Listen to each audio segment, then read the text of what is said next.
ओम नमः शिवाय, ओम नमः शिवाय, ओम नमः शिवाय।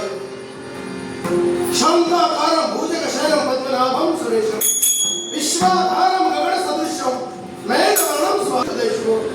आता आपण भक्ती केली ती शिवनामाची केली, पण आईबाबाच्या आज्ञेनुसार शिवशरद विष्णू व्यक्तिगत पण तत्व आहे, एक तत्वाची भक्ती अहोरात्र करण्याचं कार्य आमच्याकडे मिळालं। आणि भगवान हे भगवंत पार्वती परमेश्वरा, हे उमामेश्वरा नागभूषणा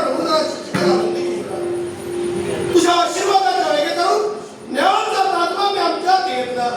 एक निघाला अंकुश हाती घेऊन प्रत्येकाला न्यायदानाचं कार्य आमच्याकडे होते।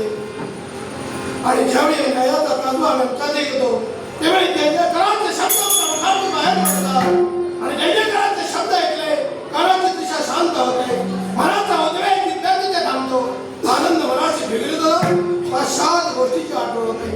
त्या भाग्यशाली माणसाने आम्हाला जन्म दिला त्याच माऊलीच्या मुखातील शब्द आहेत, सत्ता ईश्वर भान प्राप्त झालं की आवडता माणसाच्या मनात मीपणा निर्माण होतो, आणि एकदा मीपणा निर्माण झाला की अहंकाराचा वारा त्याच्या जीवनात निर्माण होतो।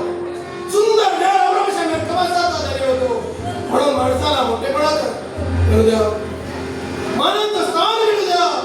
जन माणसात प्रत्येकाला मोठं म्हणू द्या, पण माणसाजवळ एकच गोष्ट असायला हवी, ती म्हणजे लीनता, आणि लीनतेबरोबर करायला हवी क्षमा करण्याची प्रार्थना। क्षमा शकताना शकताना भूषण क्षमा, क्षमा केल्यावर क्षमया भिन्न सिद्धती, लीनतेला सारं जग जिंकता येतं, तीच लीनता आम्ही आमच्या अंतरात ठेवली। पण हे माझ्या पार्वती परमेश्वरा माझ्यावर